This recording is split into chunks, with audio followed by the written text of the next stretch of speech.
Very simple question. 16 minutes. I'm so sorry. Somebody else asked something of these guys. Have you thought about? I want to see Ming's wife. I would love that. My wife wants no part of this. She won't do it? I don't think so. I mean, so cool. My wife has known these guys for the last 10 years. I know she knows all the shenanigans that go on. Them making fun of me trying to give it back. And she's seen it all before. Wants no part of it. Has she heard the Batmobile comment yet? Yes, and her and my father-in-law. They weren't, not too happy, but Choice, wife or Batmobile? Definitely the wife. Okay. Definitely the wife. Yeah, I can always, Smart answer, dude. I can always go get a Batmobile. Can't always get a loving wife. So. It's true, not that. Yeah. Okay, so I actually have a non sequitur for you. Fire away. 16 years ago, you were one of the very first people to talk to our website, so I want to thank you for that.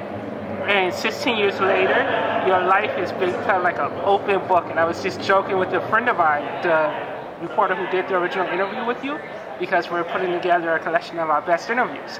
And I'm like, well, what can you possibly ask Kevin Smith now that he hasn't already talked about a million times? Right. And is that some plot on your part to take away the power of the press? No, I wish I was that clever. Although, now that you mentioned it, I'm going to add it to my agenda. Be like, you know why I do that, right? And take credit for it. No, it just feels like if you live an unguarded life, ain't nobody could ever attack you. If you're an open book, nobody could ever be like, aha! So, at a certain point, I don't know when the switch turned on, but I went into every interview setting. I used to be a little more like, I'm prepared to answer your questions.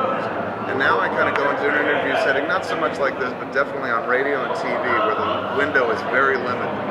Where I'm like, I'm going to answer your questions, but I'm going to answer them the way I would, which is with a fucking 10-minute response, or 16, such as the case may be, so that I cover every possible area, because as I speak, there's a little editor in the back of my head, the guy that I would have been had I not been doing stuff, the guy who would be kind of going after me on the internet because I'm mad that he does shit. So I'm constantly saying things here, but back here going, yeah, but what about this, what about this? The moment I say something, I'm shooting it down in my head, so I have to defend it. So the conversation goes this way, this way, this way, this way. And when I finally stop responding, that's when I feel like every point is covered, I'm bulletproof, and I can breathe.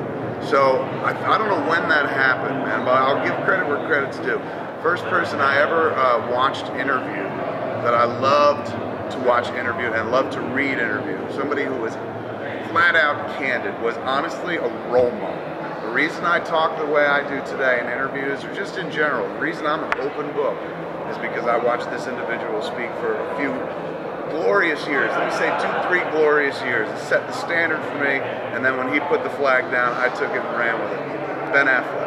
Ben Affleck was one of the most candid and amazing public speakers. I actually saw him last night. He's still great, don't get me wrong. He's amazing now. But back in the day, Affleck was the man you see on stage today who can speak to an audience, or the guy you see on Bill Maher.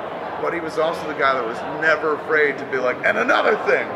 And like dynamite would come out of his mouth, man. And so I watched him speak all the time, and I was like, this guy's unguarded, man. Like, he don't hold back one iota whatsoever.